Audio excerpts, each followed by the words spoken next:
Hey guys, welcome to the wood shop. My name's Tony and today we're going to make a scoop. Super simple project, real fast. I'm going to try to do as much of it in real time on the video so you can really see the whole process. You can crank out 4 or 5 of these an hour once you kind of get in the flow. Now I'm not going to make them the way you see Richard Raffin make them or the way you'll see Tomislav make them. I don't do the back hollowing trick. I've tried it, and the smaller end grain, the smaller I get, the harder that is. Something about 2.5 inches, I've been able to back hollow pretty nicely, but I go ahead and just turn my diameter and use a Forstner bit to start it and then take it over to the belt sander to get the rest of our shape. So stick with me, we'll watch this whole thing. If you haven't already, please subscribe, like, do all the commenting stuff that helps me grow my channel. I really have been appreciating your support, and I'm having a really good time doing this. So let's go make a scoop. Okay, well, we've got a dual camera set up for the first time in forever. I've never tried this before. So what I'm going to do today is work on a little demonstration of how I make my scoops. Now, my scoops are no different probably, aside from that I don't use the back hollowing technique that Richard Raffin or Tomislav use, mostly because it works about 50% of the time for me. So I thought I would kind of show you my little kind of shortcut way of doing them. And we're just going to put a small chuck on. And I already have some stuff turned around from some other projects. Got some nice elm in here. We'll just grab a piece of elm that we had used in an earlier project. And all we have here is scrap elm from the skew project we did earlier, which we had done to just practice our skew skills. So you can see there's no sanding or anything. That's just how it came off the skew. So I'm pretty happy with that in general. And I'm just going to clamp it down in here. I have a hole on this side too, and it's a little bit bigger on this end, so we'll just go that direction. If we have enough, get it tight, yeah, it's good. And then we'll hook it up here. We have a center mark on the other end, is why I chose to turn it around so we can get it as straight as we can to start. So if we get it in there, clank it down, we should end up with a nice concentric run there. I have my lathe pulley set at kind of the slow speed right now. It's not all the way up to the big belt yet. I've got my sleeves nice and tight here. Pull off my face mask. So what I'm going to start with here is 0 speed, out of the line of fire, spin her up. Yeah, she's pretty round. So all we're going to do to start is make sure we're perfectly round. We'll flatten this end off, and then I'm going to set it up to drill a first hole for our scoop, and then we'll come in with a little carbide and give a nice round bottom on it so we don't have the hole from our Forstner bit. But in the end grain, that seems to be the best way to go. So let's see how that works. All I have here is a standard spindle gouge. It's got a 55-degree grind on it. It's a Hurricane by Crown and M2 high-speed steel. I think that this is a 5/8.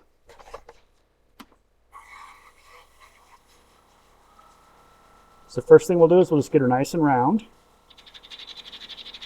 There's a little bobble in there.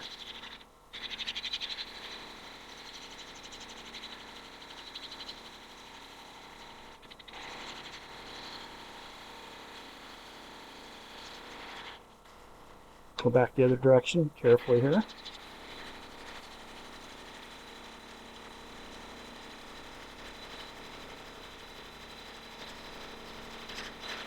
And for this scoop, that's about as deep as the scoop part's going to be. So we'll go ahead and come in to round off our bottom here.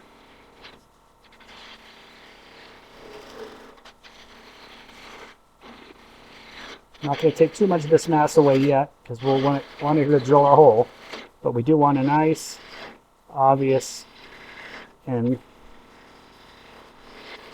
for our drilling so we can take our measurements. So again, nothing rocket sciencey about that. I was only turning at 700 RPM, which never helps when you're trying to get a nice clean cut.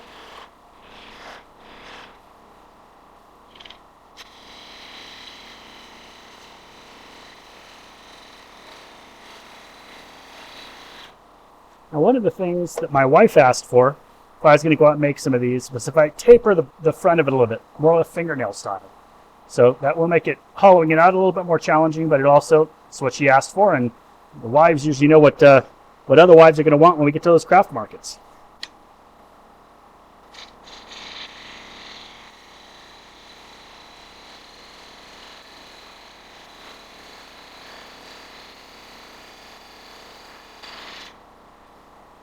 So there we go. I'm going to clean off this end here. And I'll do that with a bowl gouge, actually. The one you guys hear me talking about all the time, my little pointy gouge. This is an old Benjamin's Best, I believe. Just a really super cheap gouge. You can see I'm almost down to the end of its service life here.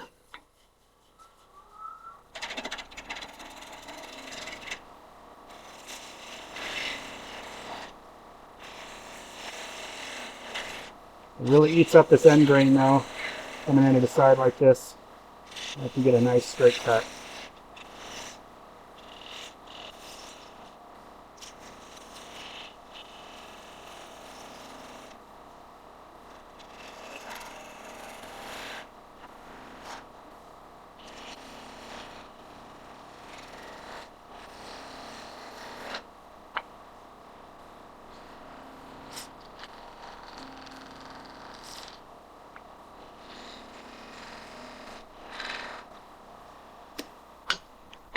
We'll back off the tailstock here just a little bit. Make sure camera number 2 over here is still seeing okay. We're good. I should be able to just pull this right around and knock off the rest of that little guy here. Hopefully it won't go flying out of the chuck on us.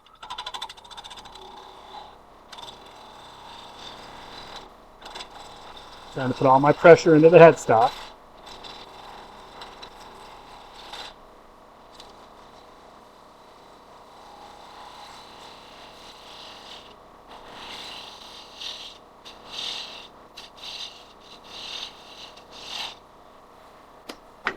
Okay, so that part already done. Now we'll set up to drill with a Forstner bit. I need to find out what the measurement's going to be here.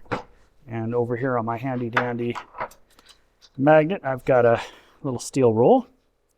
So it is, if we get a 30 millimeter drill bit in there, we'll only have a millimeter thick wall.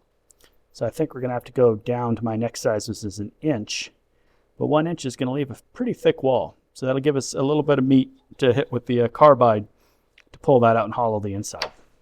So let's go ahead and go with an inch. I do have some fractional ones, but next size up for me in millimeters would be straight to 32, I believe. So we'll just go with an inch. And grab the Jacobs chuck. So you guys have all seen how I have a tendency to drill a lot of stuff on the lathe as soon as I found out how easy it was and how much time it saves and how few things break when I do it that way. This is a super cheap Amazon Forstner bit. It's probably near its end of its service life. It's one of those Roman carbide brands. Not particularly good, to be honest. Right up to the edge there, but not touching. We'll drop our speed down to about 450, let's get it exactly here. Yep, 450 RPM. And take a run and put my face mask back on.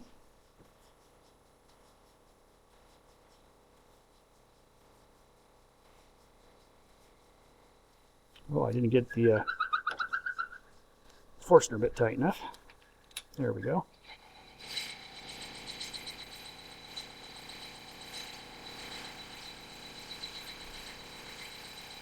Now I'm going very slowly in here so I don't create friction and bust it out of the chuck.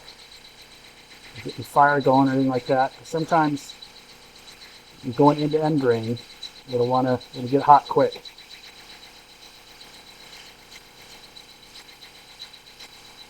can already see it wobbling around a bit.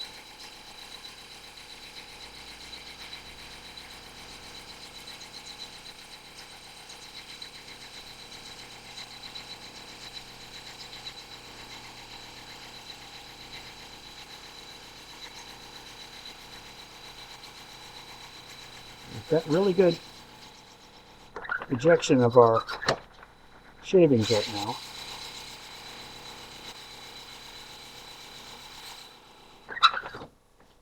So it's probably deep enough. Again, we're not building a clock, as Mr. 731 would say. See how deep we are. We are 32 millimeters deep. So we're down to about right here. I'm going to take it another full centimeter there, or we'll call it a 1/4 of an inch or so.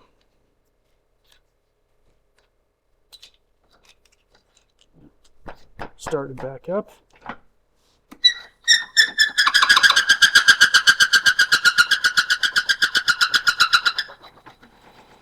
Okay, now I'll watch my quill here. There's an 1/8. And another 1/8. So we've got our depth drilled there. My work surface cleaned off there if I can. Go ahead and pull out our carbide bit here. I'm sorry, I keep taking my face mask off, hoping that you guys can hear better. I know that the new microphone with the noise canceling did much better on the last couple videos, but I'm still finding that when I lower my face shield, which I won't turn without, the sound gets really muffled. I haven't really figured out a way to overcome that yet.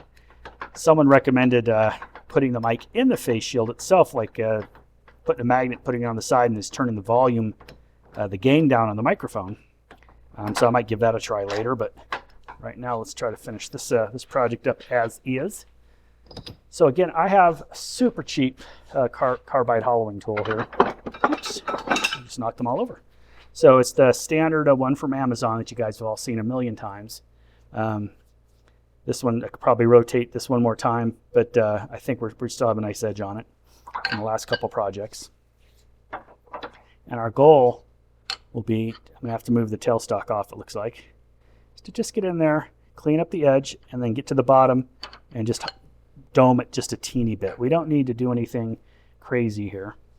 And there's lots of other ways to do this. If you are confident and competent with the back hollowing technique that Richard Raffin demonstrates, boy, it'd be a whole lot easier to do it that way than having to drill it out like I'm doing. But I think we can get around there. One camera is going to be blocked, but I think we'll be all right. And I'm going to go ahead and move it over, give me as much room as I can.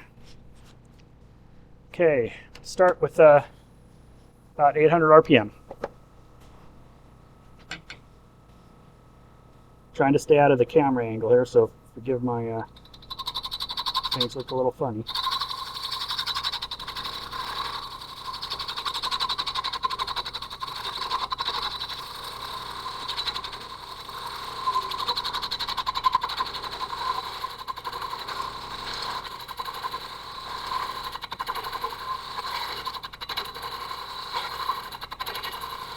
Real gentle, kind of basically scraping the sides. You don't want any catches. Just keeping the handle slightly elevated.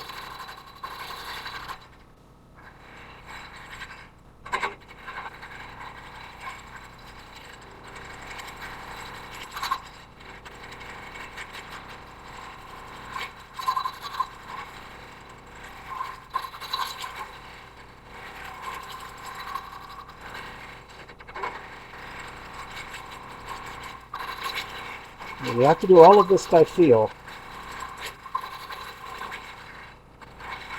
You really can't look in there and see, but you can feel how it moves down. And we should have a pretty smooth surface.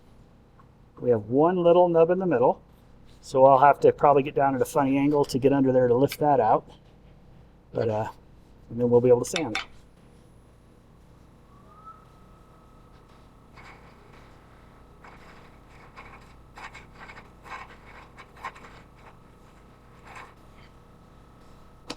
Should have got our nub out. Yep, that's gone. That's good. So now sanding these is never any fun, mostly because you're afraid you're going to catch your finger in there or something.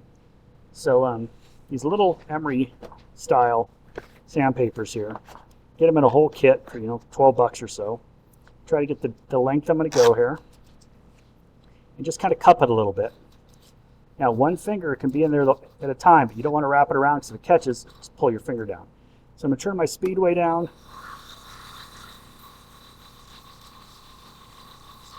Just do a little back and forth sanding.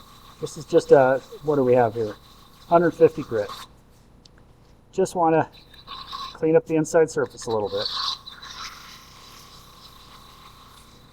Because part of the scoop here that we're sanding is the part that people are going to see after we go to the sander and cut this part down.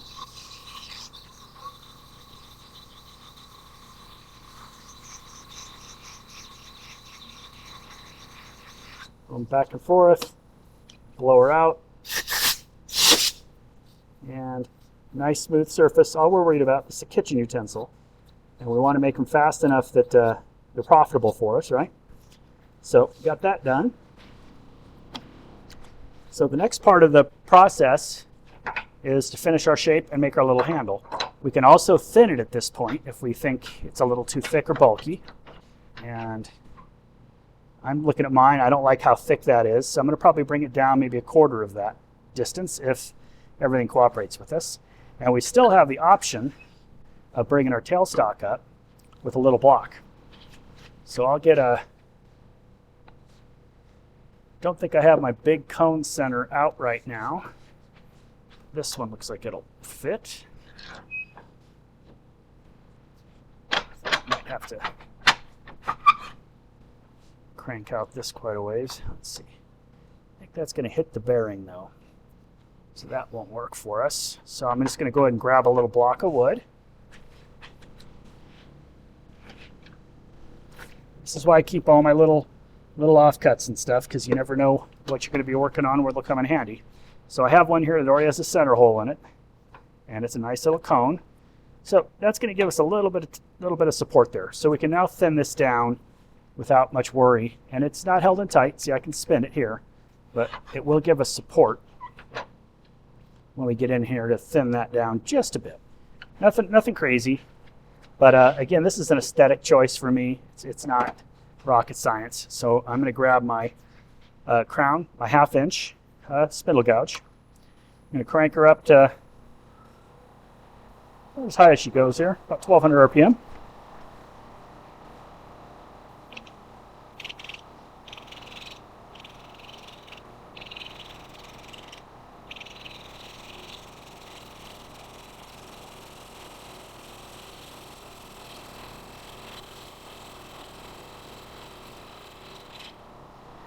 And stop and look at our end over here to see if we like where we're going. And go back to the larger spindle gouge. I want a little bit more meat in my hands here.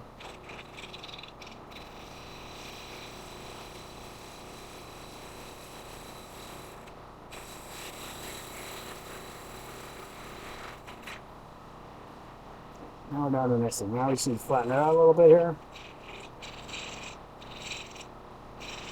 Super brave guy would do this with a skew. I'm looking for just my shape. Now before I go any further, I'm going to go ahead and sand this part here. And we'll use that same inexpensive emery style here.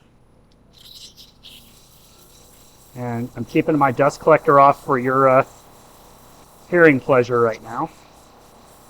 Notice that that's a real pain if I'm trying to talk. It just makes it impossible. So just a little back and forth here. Make sure we like what we're seeing. And again, these are supposed to be quick projects. Something you can sell, $5, $6, $7 at a craft fair booth. They go a lot faster if you're not setting up cameras and babbling. I generally will only sand these to 220, so the 150 here first. And as long as I got most of my lines out, I'll stop and take a look, and then I'll get up to 220. See, that's a pretty nice finish there. So we'll usually like to go with the grain one time with my last grit. And that kind of gives a little cross-hatch pattern before I move on to the 220. I'll bust off a piece of 220 hit that again, and we'll be ready to do the handle. Like I said, this is a nice, fast project. I'm going to try to run this whole video in real time so you can see it start to finish without any speed ups or anything. Just so people have an idea of, you know, what you can do with a little offcut of wood. These are all sides of my pith offcuts that I then round into dowels. Okay.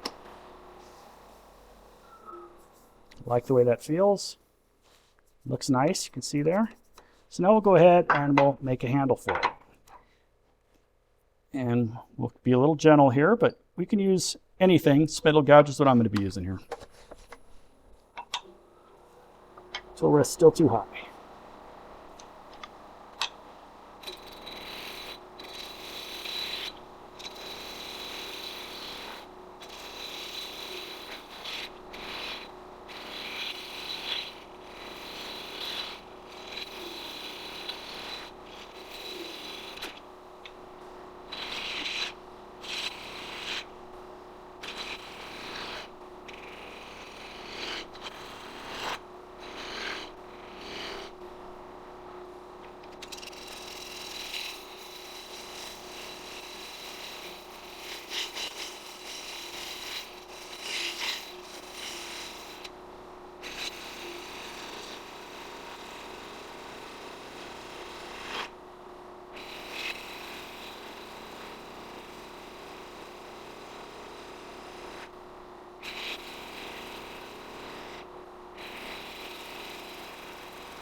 I'm going to go ahead and make a detail up here before I get too thin.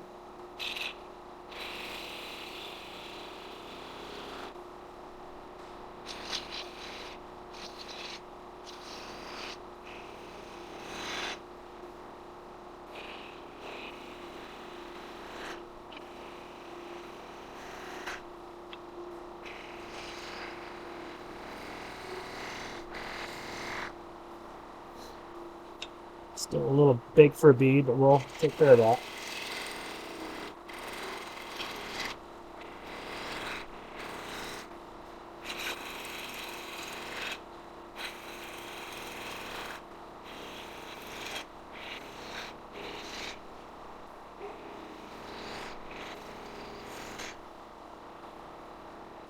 Kind of like the way that looks.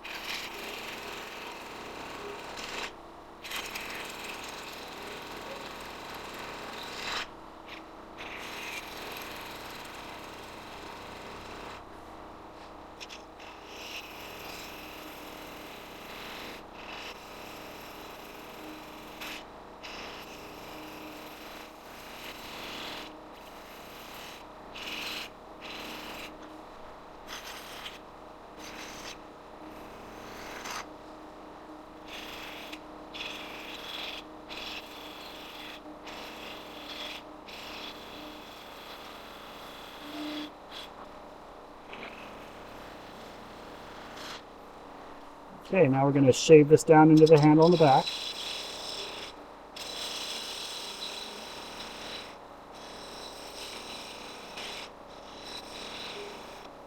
And your appearance, how you like your handles to look, is very kind of what's going to make it your art, or your thing. So I like to have a nice smooth handle here with a knob on the end. Small gouge down here.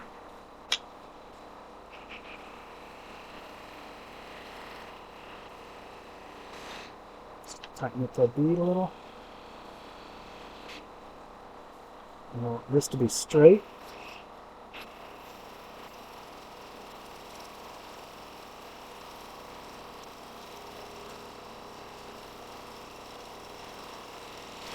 And a little bit of chatter. Let's clean this off here.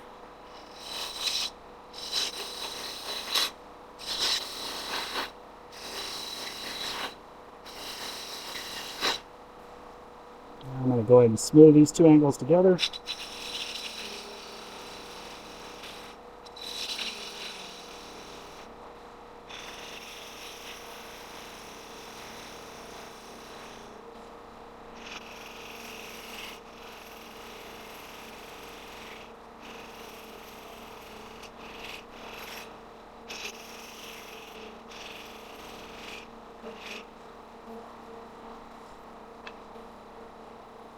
get rid of a little bit more of this mass here.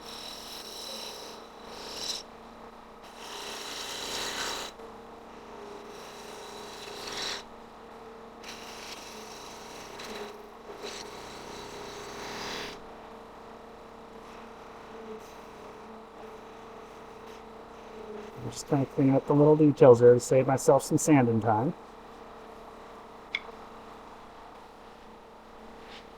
We'll get out the big parting tool. See if we can get some of this mass out of it. It's starting to get a little vibrating.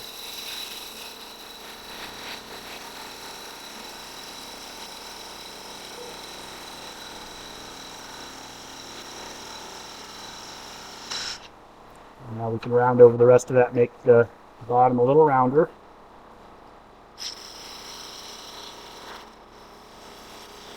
See the vibration starting to get thinner.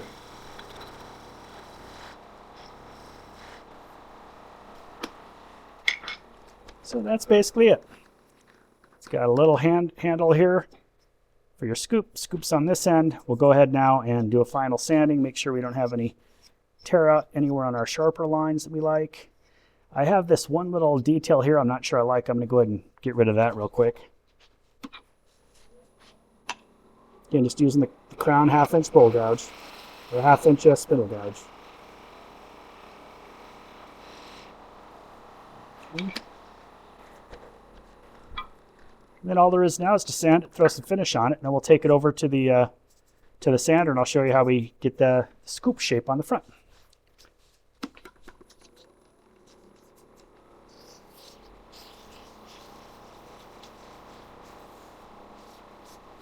So again, with that clean cut, I just started right with the 220. Just going to get out any last little tool marks there.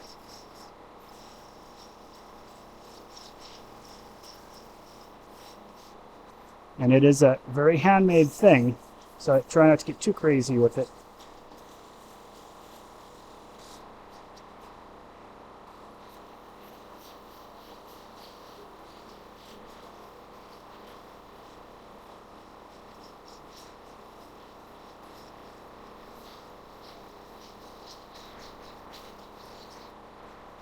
Okay. And then for the finish, my grit is food safe. So all we have to do is grab a little of the grit here, apply that on. I have to get it in all these holes here, so it's a two-hander.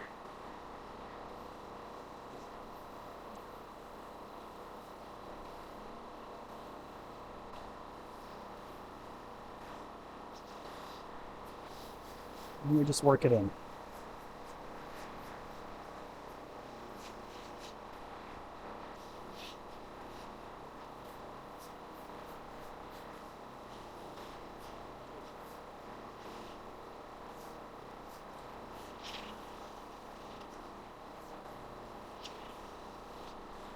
Okay, now what I'll do is I will grab the finer parting tool. We'll part our end off down here, but we'll leave enough mass down here so that we can sand it easily round with, by just hand sanding it real quick.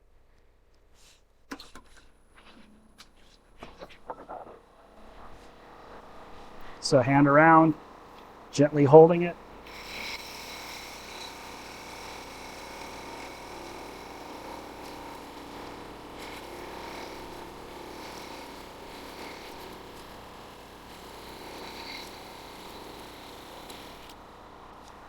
Okay, I'm looking at that now, and I think I can actually pull my small gouge around to do most of the rounding. That would be nice. Let's try that.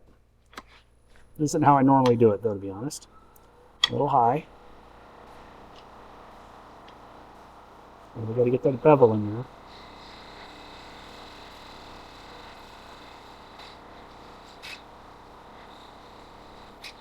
Yep, I like that. We'll grab a little back saw.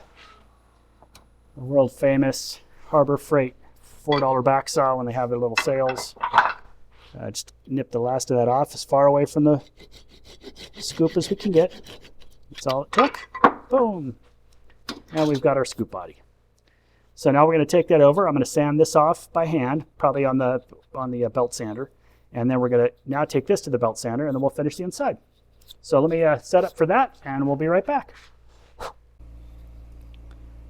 think this will be our downside here. So all we do, start out here.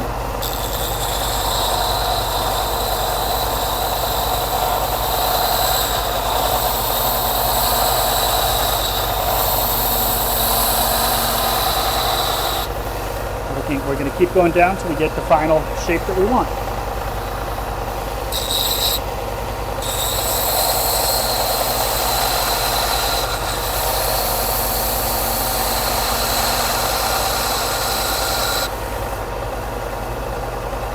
Slowly but surely.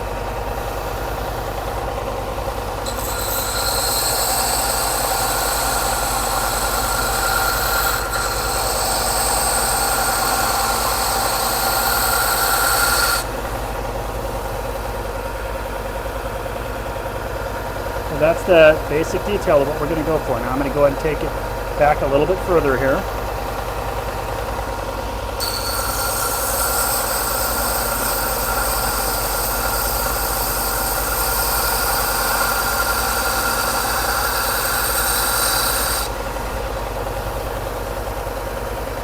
We have a little kitchen scoop. So we'll take that over now, and we'll finish sanding up the inside. A little by hand, trim this edge up here, gets a little sharp, and then it'll be ready for us to present to the wife. To get rid of this little end on here, I usually use the disc. Just touch it a little. Keep it around. Get a nice flat like that. So now the scoop, I have to look at the camera, I don't know where we're at. We could pull this back a little further, but I think for this type of scoop, for what we're trying to accomplish here, I think that's just right. So we will take that over now and do the final sanding. So I just want to take a little of the edge off there so it's not too sharp. And now we're going to put a little bit of food safe wax on that, and our scoop will be done. Okay, so this is my food safe wax here. It's just beeswax, mineral oil, carnauba. And take our towel, and all we have to do is slather it around the edges here nice, and we can get it on the inside. And I'll probably end up having to use my finger to get it all the way in there. But that's all we have to do, is we get it all the way in there, make sure the whole surface is covered and saturated. And then I'll rub a little on the outside. And after that cures, I'll take it over to the buffing wheel for a quick 2-minute zap zap. Take off any of the other edges, and that's just about ready for the craft fair, or in this case, for my wife's kitchen. Now, see, we could have, your style could be different. See, I left a little bit of detail in there because we didn't spend a lot of time getting it perfect in there, and the walls are kind of thick, but they're not fragile.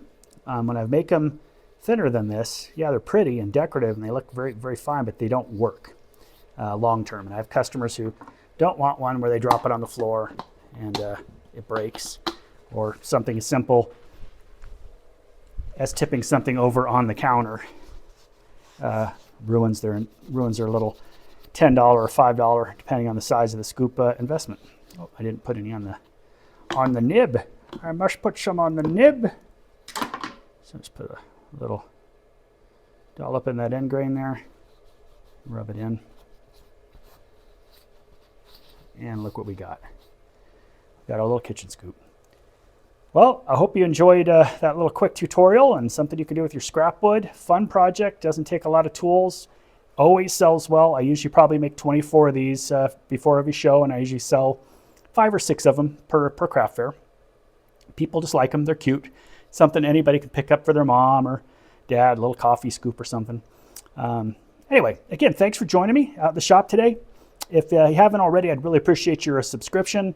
If you leave me a comment, a like, when you share the video, that really helps. It blows up when people actually go around and share them. Had that happen one video, and I was like, oh, goodness, that made a big difference for me. And again, I'm just doing this because I enjoy turning, and I wanted to find some way to document my projects and get them out there for other people to have fun with, and really kind of just try to be a good ambassador for wood turning as a hobby, and a hobby that can actually pay for itself if you spend the time to listen to what your customers want. Well, thanks again. Have a great day. Now get out there and turn something.